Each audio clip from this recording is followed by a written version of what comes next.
नमस्कार दोस्तों, मैं आर के राय आज पुनः एक हृदय विदारक, दुख भरी, भावना से ओतप्रोत एक मोटिवेशनल कहानी सुनाने जा रहा हूं। दोस्तों, स्कूल का विश्राम का समय था। स्कूल बंद हो गई थी।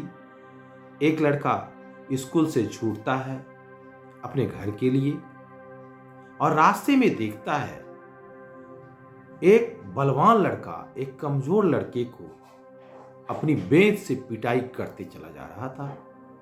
बड़ी मार मार रहा था। यह लड़का को दिल में दर्द होता है जो एक कमजोर है, इसलिए बलवान लड़का उसको मार रहा है। मैं जाकर के कुछ उसका दुख अगर दूर कर सकूं तो बड़ा अच्छा होगा।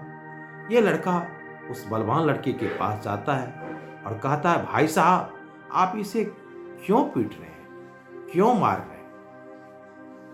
वह बलवान लड़का और गुस्सा में आ जाता है। ये आया है पंचायती करने के लिए? कहा, मैं इसे पीट रहा हूं, उससे तुम्हें क्या मतलब?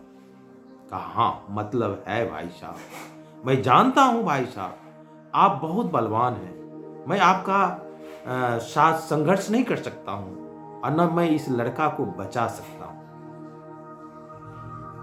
लेकिन एक काम मैं कर सकता हूं। कहा, वह क्या? तुम क्या कर सकते हो?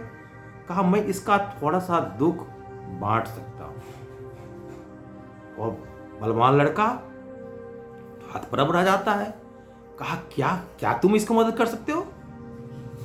थोड़ा गुस्सा उसकी शांत होती है। कहा, भाई साहब, आप ये बताइए कि इसको आप कितना बेत मारना चाहते हो, ये थोड़ा आप बता देते।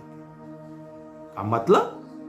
कहा, आप जितना बेत मारेंगे इस लड़के को और आपको उस बेत मारने से संतुष्टि हो जाए, उसका आधा बेत मेरे ऊपर मार लीजिए, आधा तो मैं उसका दुख हर लूंगा। वो लड़का, बड़ा जो बलवान लड़का था, वो सोच में पड़ गया और सोचा ये क्या, और उसके दिमाग में ये बात घर कर गई जो वो मैं क्या कर रहा हूं, भलाई की भी एक सीमा होती है।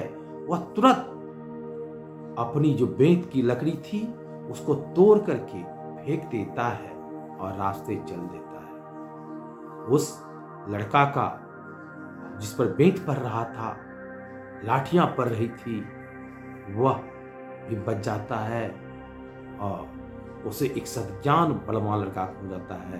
तो देखिए, दूसरे के दुख हारने के लिए यह व्यक्ति अपने ऊपर बेंत मारने के लिए तैयार था। पता है दोस्तों, वह महान व्यक्ति अपने जीवन में इस सिद्धांत को अपनाए रहा।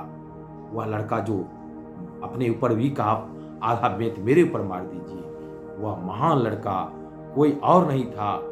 आगे जाकर बड़ा होकर अंग्रेजी का एक प्रसिद्ध कवि लॉर्ड बायरन के नाम से प्रसिद्ध है। दोस्तों, वास्तव में कहा गया है, जो सुखिया सब संसार है, खावे और सोवे, दुखिया दास कबीर है, जागे और रोवे।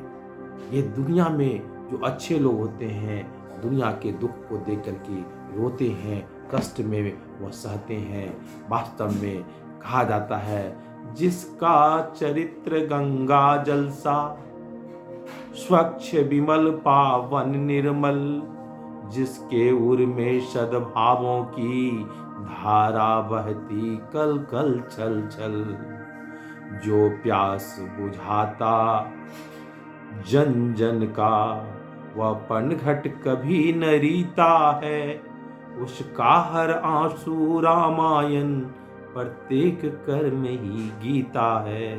औरों के हित जो जीता है, औरों के हित जो मरता है, उसका हर आंसू रामायण, प्रत्येक कर्म ही गीता है। आपको दोस्तों मौका मिले तो जरूर दूसरे का कष्ट हरने का, जब भी भगवान सौभाग्य दे तो मौका मत चूकिएगा, जैसे कवि लॉर्ड बायरन ने किया था। धन्यवाद।